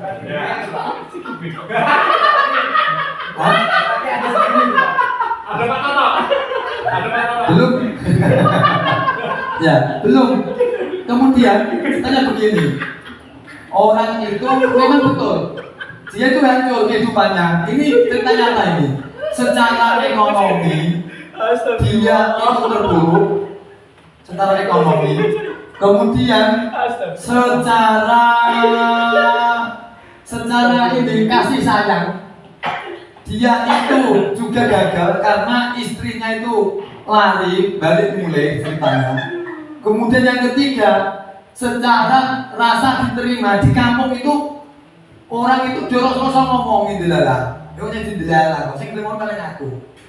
Foto dengan lain. Tapi akhirnya itu betul orang stres. Iya. Jadi sama-sama stres pasti Pak. Sehingga kalau kita supaya itu enak, ya, itu sebisa mungkin seperti ini. Kita semua ini punya kasih sayang, punya cinta untuk diri kita dan cinta pada orang lain ada, dan juga kita saling menerima seperti ini. Kemudian yang ketiga dari kebutuhan dasar hidup, penguasaan, atau kata lainnya kebutuhan pengakuan atas kemampuan. Jadi memang diakui tidak diakui, kita itu butuh pengakuan atas kemampuan. Makanya kadang ada orang marah ini. Ini kurang kesalahan gua apa uang? Ini gua apa uang kok? Orang kalimat seperti itu gara-gara ini dia itu merasa tidak diakui kemampuannya. Seperti itu loh. Kebutuhan ini berhubungan dengan kekuatan untuk mencapai sesuatu, menjadi kompeten, menjadi terampil, diakui atas prestasi dan keterampilan kita, didengarkan dan memiliki rasa harga diri. Ini saya contoh saya sendiri ya. Saya pas main, dublin, terus ada orang begini, jempolnya dibawahkan begini. Padahal yang kacau bukan saya, soalnya kan yang bas. Akhirnya, saya tidak diakui. Loh, iso merasa tersinggung kok.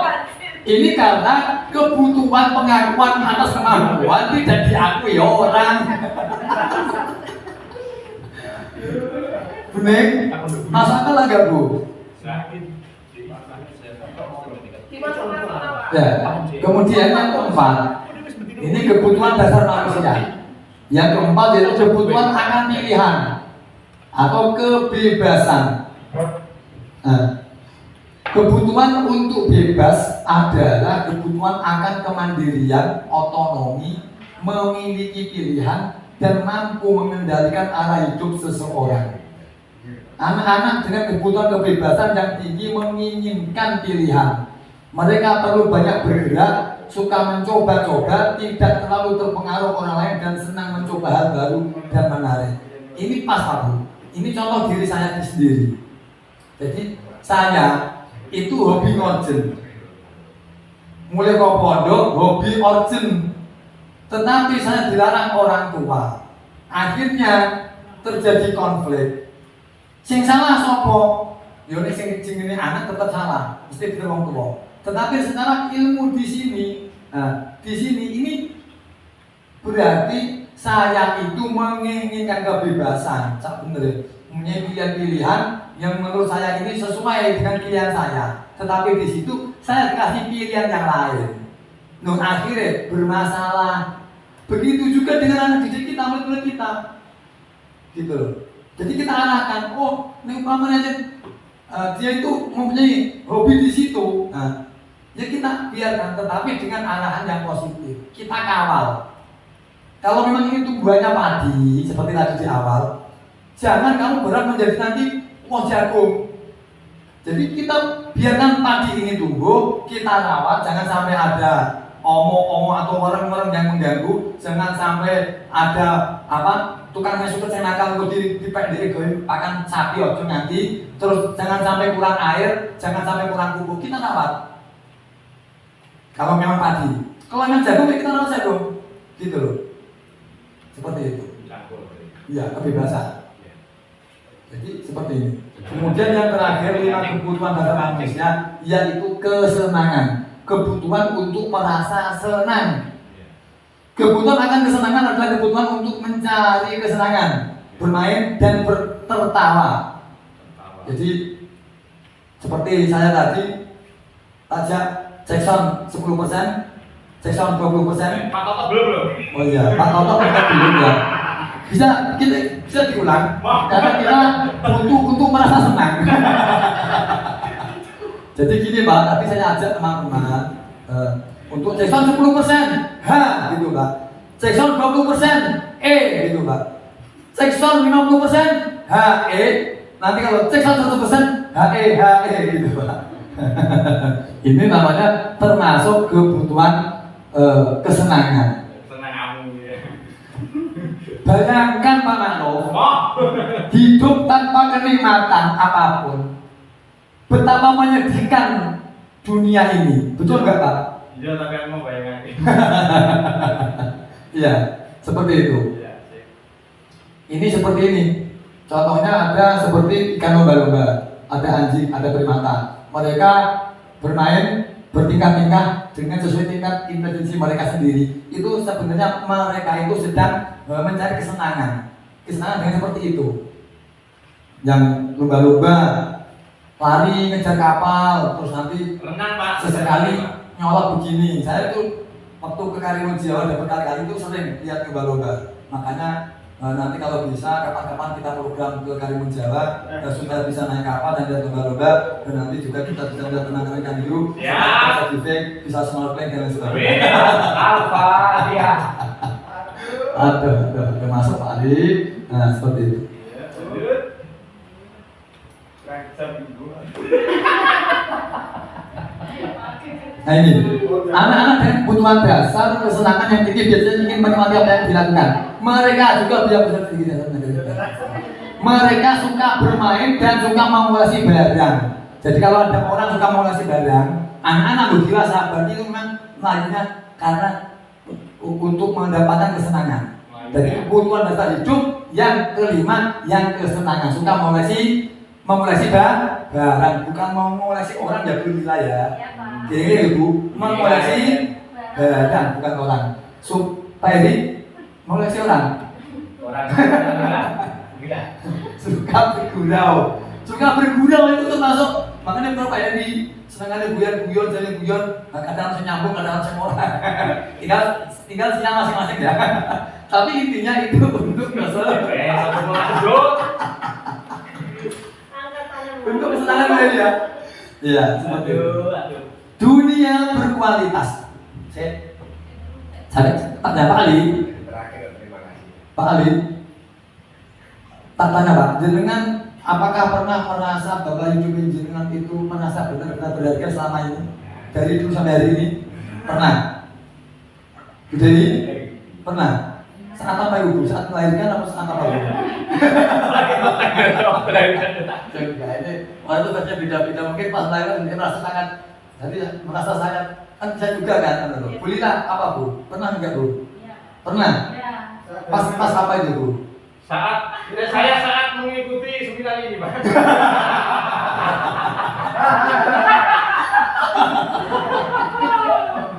Saya berguna sekali bagi Anda.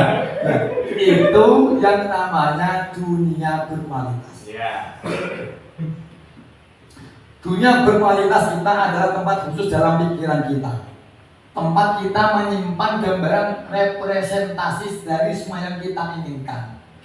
Jadi kita mempunyai cita-cita apa, kemudian cita-cita itu bisa terlaksanakan dan menjadi sebuah memori di dalam inti pikiran kita yang terkenang-kenang tidak akan terlupakan. Itu namanya dunia berkualitas. Dan itu bisa banyak. Mungkin ada siapa mungkin cuma 10, ada siapa cuma 5, ada siapa cuma 9. Jadi enggak banyak. Itu dunia berkualitas. Orang yang bisa sampai meraih dunia berkualitas pasti bahagia, puas menjalani kehidupan. Kalau dia wong mati itu mati lah apa wis ancen wis marem. Kalau wong iso muni ngono. Tapi ketika dia itu belum mencapai dunia berkualitas, batin ini ingin 200 tahun lagi. Seperti itu. Karena belum mendapatkan dunianya yang dunia berkualitas untuk dirinya itu. Seperti itu. Makanya kita sebagai para guru itu seharusnya kita mampu membawa anak untuk bisa mendapatkan dunia berkualitasnya. Nah, untuk sampai di situ kita para guru harus mendapatkan dunia berkualitas kita. Kira-kira betul atau tidak Bu? Masih betul nggak paham masih Bu? Ya itu. Ya, yang kelima ini lagi 5 padahal itu ini. Ya.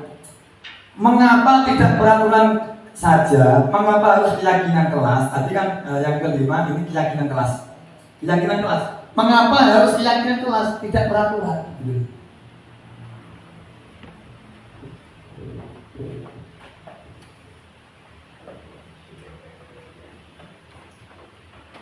Ini contohnya.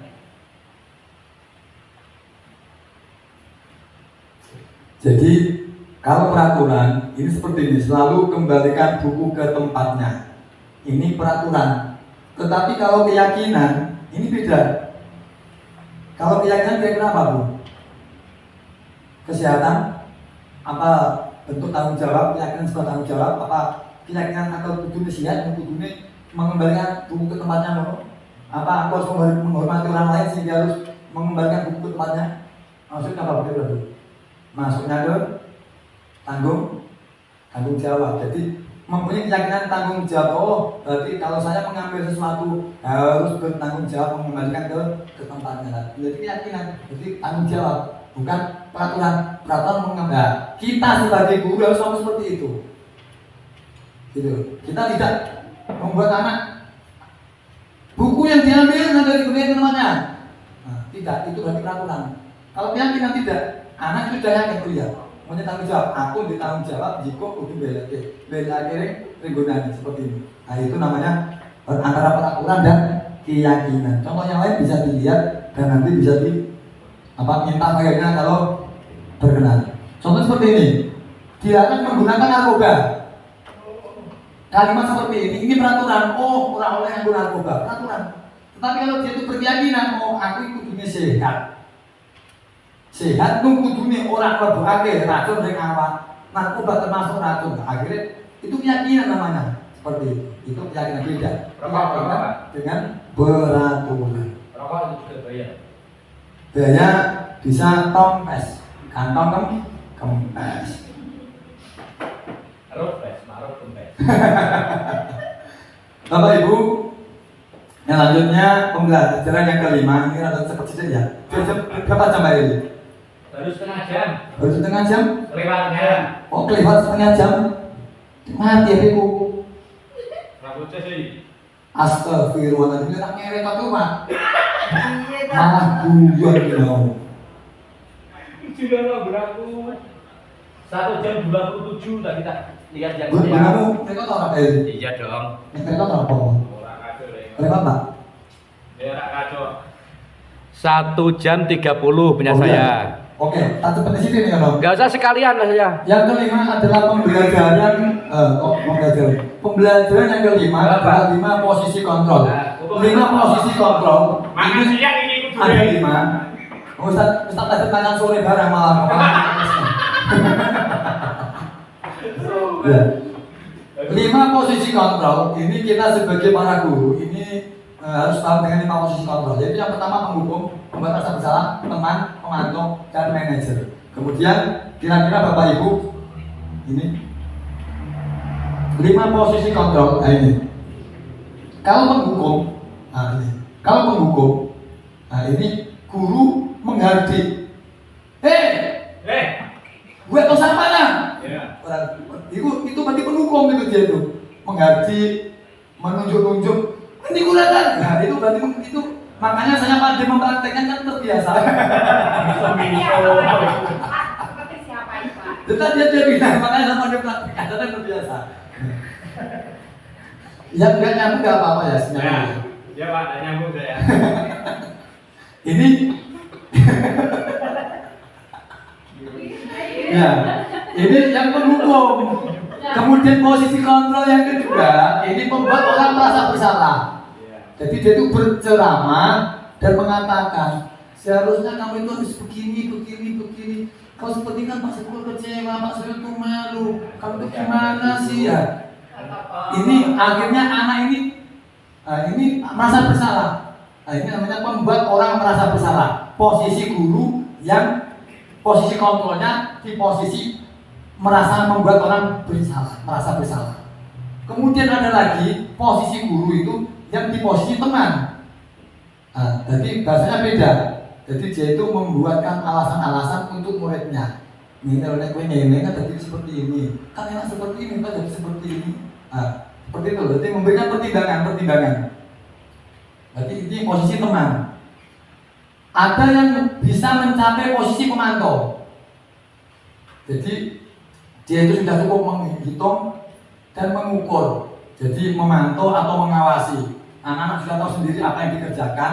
Tetapi dalam rangka mengerjakan tugasnya anak-anak tadi itu gurunya masih memantau, masih memantau, masih apa ya, mengecek atau bahasanya lain itu ngawasi, mengawasi seperti itu. Yang terakhir manajer.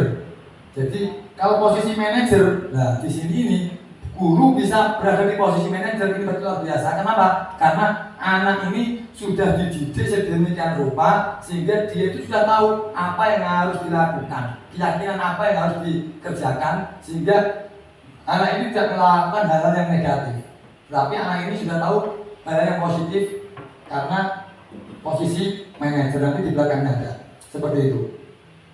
Kemudian dari 5 posisi kontrol ini penghukum, membuat orang merasa bersalah, teman, memantau, manajer. Ini biasanya bagaimana?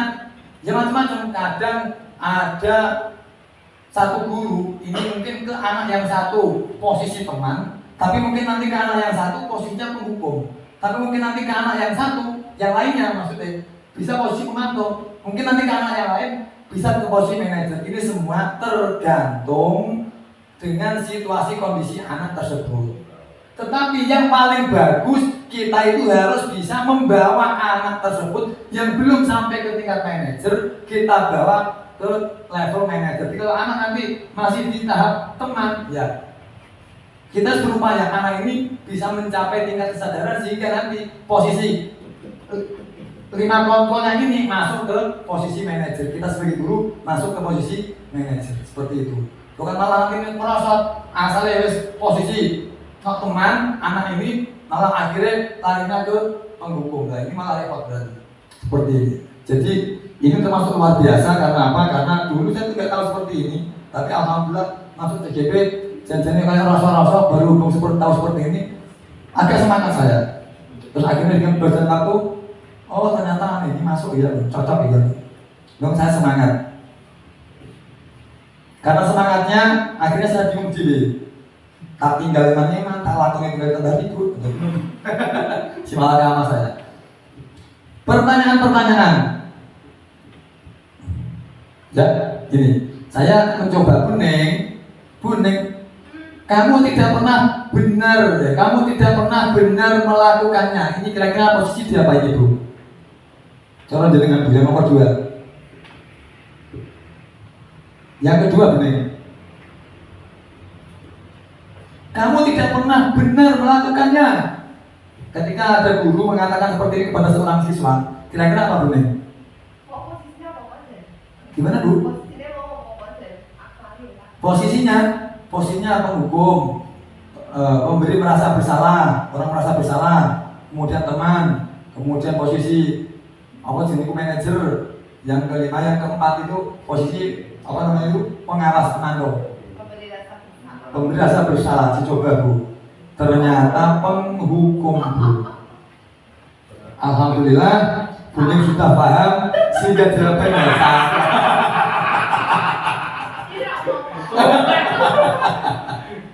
Ya, yang penting itu bahagia Bu. Kita itu bahagia.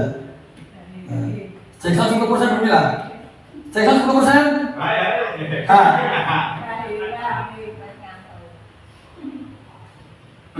Ini yang ketujuh, yang terakhir pembelajaran yang ketujuh ya, segitiga restitusi. Tadi saya ada terangkan, Bu Lila, restitusi apa Bu?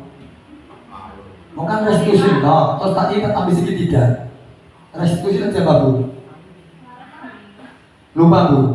Ya alhamdulillah sama saya dipanggil penalih Bu. Ya. Restitusi tadi adalah intinya itu mengembalikan siswa untuk bisa berbuat baik atas dasar inisiatif dari dalam dirinya sendiri. Kemudian kalau segitiga restitusi ini langkah bagaimana cara siswa bisa direstitusi gitu loh. Nah caranya ada 3 cara sehingga dinamakan, karena ada 3, 1, 2, 3 akhirnya begini kan 1, 2, 3 ya. Jadi ini sisi satu, sisi dua, sisi tiga, seperti itu. Akan segitiga restitusi. Segitiganya mana, Pak?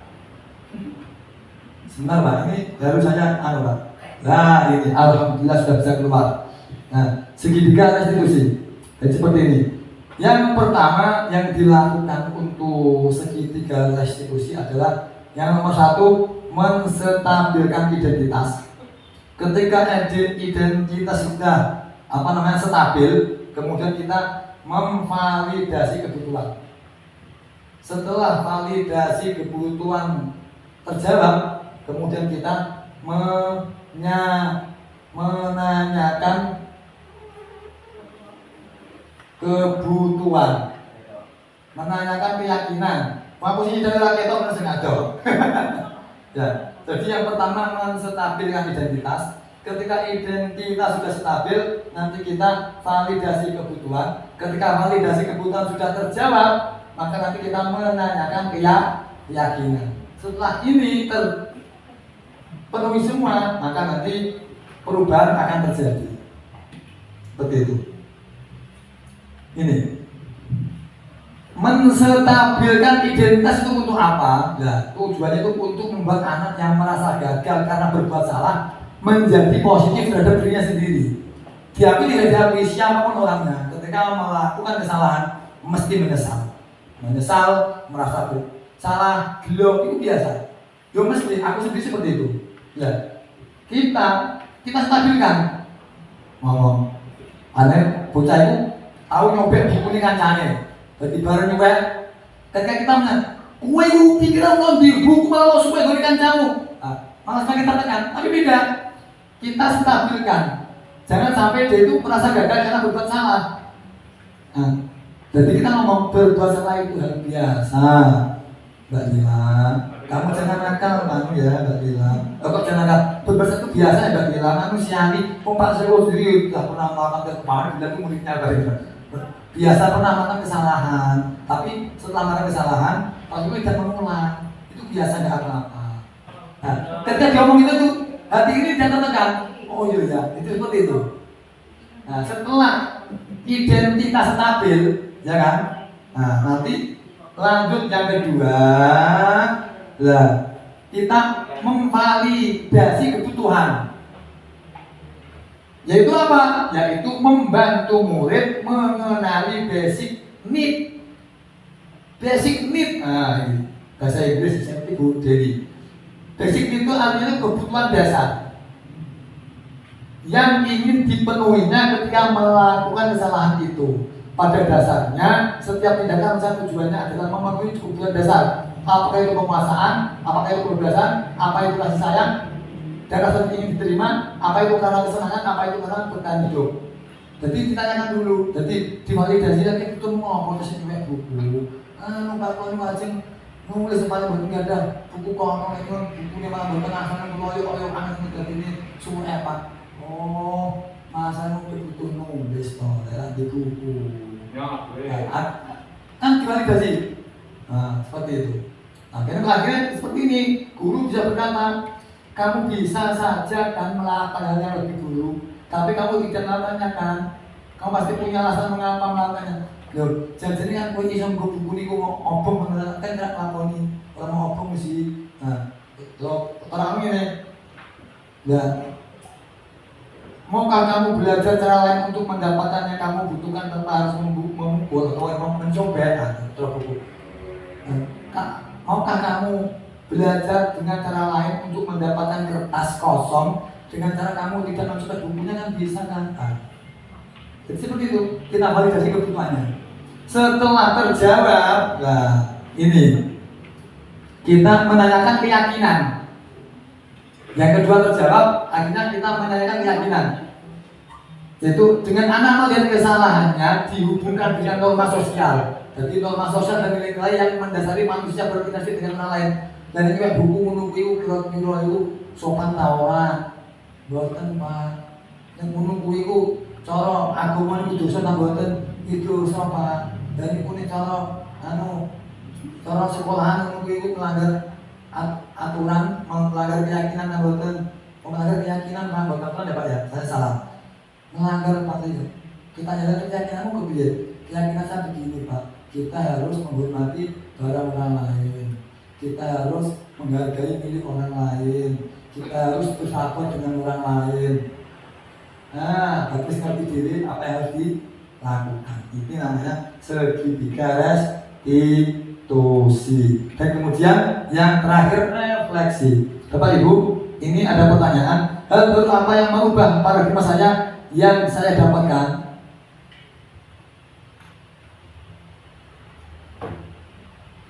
Kira-kira apa punya? Refleksi ini pun mau Pak Riko. Pak Eri, monggo dijawab Pak Eri. Ini ada pertanyaan. Refleksi ini pun nopo Pak Riko. Nah, ini teman saya sesama CGP. Dan Pak Eri ini jelas senior saya dari umur mengajar, umur kelahiran, dan apa namanya pendidikannya juga senior saya ini. Jadi MPD, saya kan SPD. Soal itu pemain dangdut, saya kan MPD. Pak Eri, monggo Pak Eri. Refleksi itu apa Pak?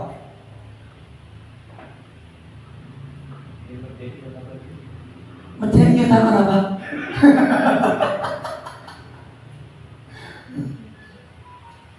Monggo Pak Toto mungkin bisa dijelaskan Pak refleksi. Saya kan bertanya, barangkali teman-teman kan juga ingin tahu apa yang dimaksud refleksi. Karena di pengerjaan PMM itu kan ada refleksi. Ya, sebelum saya menjawab, karena saya butuh waktu untuk berpikir. Ada khususnya yang sudah lulus PP kan, apa GP kan bisa ditanyakan, bisa yang itu memberikan masukan. Iya, Pak. Gitu. Nah, kemudian katanya kan bisa biar katanya memberikan penjelasan Iya. gitu. Ya, ini ada pertanyaan refleksi. Apa itu refleksi? Untuk teman-teman, saya punya jawabannya, tapi saya khawatir nanti kalau salah, daripada saya salah atau menjawab asal-asalan. Ini saya mohon untuk guru-guru senior yang apa namanya mungkin sudah mengetahui atau teman yang lainnya belum senior nggak apa-apa kalau sudah tahu bisa menjawab sesuai dengan asli jawabannya, bukan pakai kira-kira begitu. Monggo. Kuning? Tidak apa-apa, monggo Bu. Gimana refleksi itu apa gitu? Kalau saya refleksi itu proses refleksi. Budulan Bu. Pakai mikrofon Bu. Hai. Kalau menurut saya refleksi itu proses melihat pada diri sendiri pada suatu kegiatan atau pekerjaan yang telah kita lakukan dari awal sampai akhir.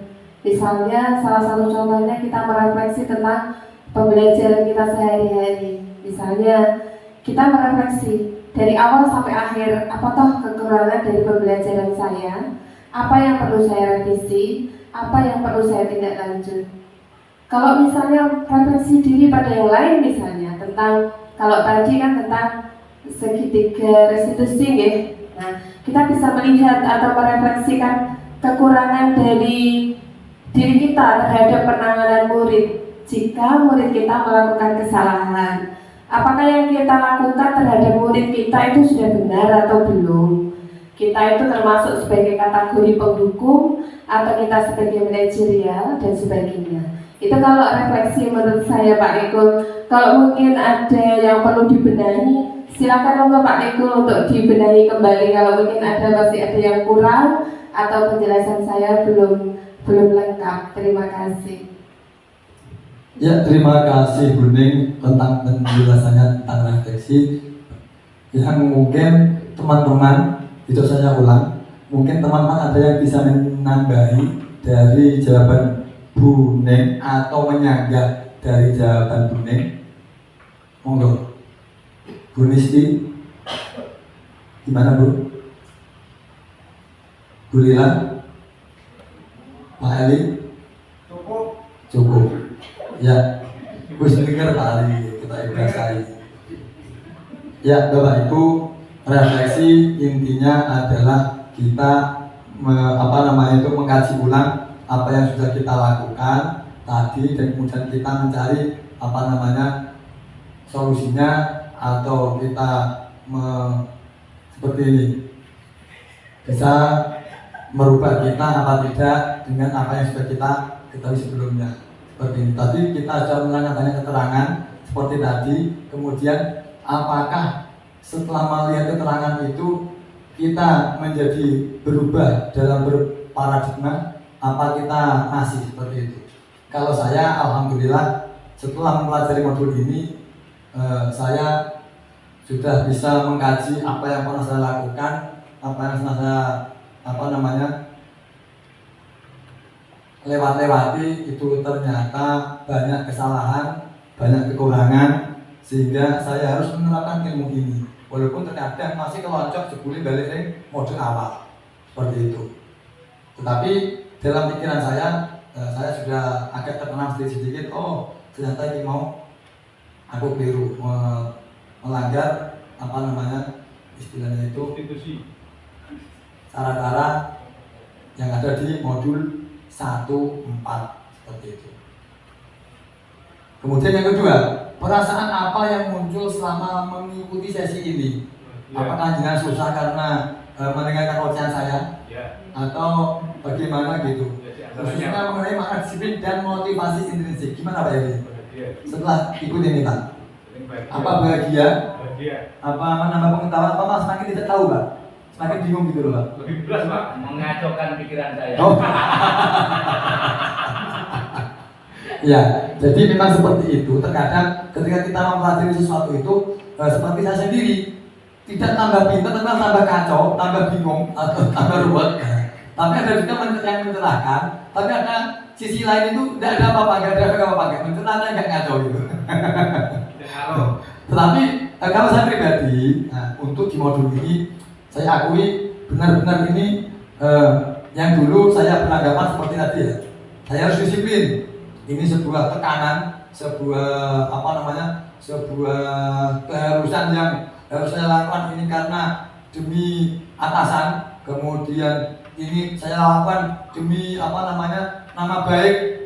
Tapi sekarang saya tidak, karena muncul dari dalam diri sendiri, karena menjadi motivasi intrinsik. Oh iya, ini semua demi diri saya, ini semua demi memperbaiki diri saya sendiri. Jadi akhirnya saya melakukannya ini karena motivasi internal atau motivasi intrinsik, bukan karena eksternal, hal-hal lain yang di luar diri sendiri gitu. Yang ketiga, peran Among seperti apakah? Jadi ini peran Among ini saya sengaja menulis yang salah karena pas ngantuk-ngantuk Bu, jadi saya sengaja menulis tapi boleh salah gitu. Peran Among seperti apakah yang saya telah lakukan selama mengikuti modul ini? Monggo, mungkin Bu Dewi, kita melakukan peran yang mana Bu setelah tahu keterangan di modul ini? Apakah di posisi penghukum, apa di posisi apa? Terus kemudian dari 5 kebutuhan dasar manusia ini yang belum terpenuhi, yang apa-apa sudah terpenuhi semua. Dan gimana Bu Dewi, monggo. Sebentar Bu, pakai mikrofon Bu, coba Bu.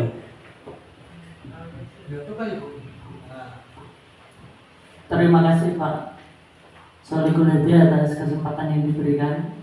Seharusnya sebagai guru yang ideal kita harus berperan sesuai dengan kondisinya masing-masing. Saat anak-anak membutuhkan banyak dukungan dan nasihat, bisa jadi dari yang disebutkan Pak Solikul tadi, beberapa telah terpenuhi oleh kami dan masih ada yang perlu diselaraskan kembali. Untuk yang kebutuhan dasar manusia yang biasanya belum bisa dipenuhi sampai akhir hayat adalah kesenangan. Cukup sekian, terima kasih. Luar biasa Bu Dewi. Luar biasa. Cek sound 100%. Luar biasa. Dan yang terakhir, saya akan menjadi Among yang seperti apakah setelah mengikuti modul ini? Ya, yang terakhir saya mau jawabannya dari Pak Ali. Monggo Pak Ali. Jadi jenengan gimana Pak? Monggo Pak Ali. Terima kasih atas waktu yang diberikan kepada saya. Ada pertanyaan yang agak sulit bagi saya ini, dan saya mencoba menjawab. Ini mau peran Among apa saya akan menjadi among yang seperti apakah setelah mengikuti modul ini. Terima kasih. Setelah saya mengikuti among, padahal ini untuk jenengan ya hasilnya. Ya, pertanyaannya kan bukan saya, tapi kepada untuk semua. Oh, terima kasih. Saya akan berusaha menjawab.